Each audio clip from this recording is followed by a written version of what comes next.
opposition. After 9 years of NDP Liberals, taxes up, costs up, crime's up, time's up.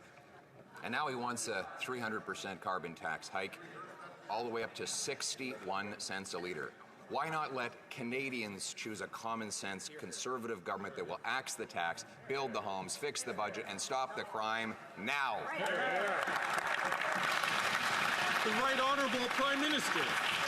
If the opposition had spent any time listening to Canadians over the summer, he would have heard that they need solutions. They need answers to the challenges they're facing. That's not what he's offering. Indeed, he doesn't care about Canadians. He just cares about himself and his own political interests. We're going to keep focused on doing the things that he refuses to do, whether it's him voting against dental care, whether it's him voting against child care, whether it's him voting against a national school food program. We're going to still deliver the things that matter to Canadians, like food in kids' bellies, child care spaces, and supports for seniors to go to the dentist, many of them first time in years. The Honourable Leader of the Opposition. Children are hungrier than ever after 9 years of the NDP Liberals. In fact, 25% of them are not getting enough food, and we now know why. A carbon tax fraud has been perpetrated by this NDP Liberal Prime Minister, who kept secret Environment Canada documents that showed that the carbon tax was blowing a $25 billion hole in our economy. Our economy per capita is smaller today than it was 10 years ago, during which time the American economy has grown by 19%. Instead of a reckless plan to hike the tax to 61 cents a litre, why not allow Canadians to vote to axe the tax? The Right Honourable Prime Minister. Here's a news flash for the Conservative leader. Climate change costs money, and what would cost the most money to Canadians at all is his do-nothing climate plan.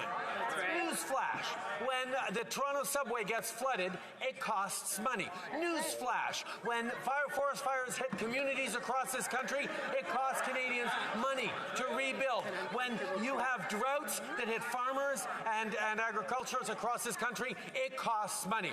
What doesn't cost money is putting money in 8 out of 10 of the money of Canadians' pockets with the Canada carbon rebate to support their families and fight climate change. The Honourable Leader of the Opposition. Mr. Speaker, the Prime Minister just proved my point.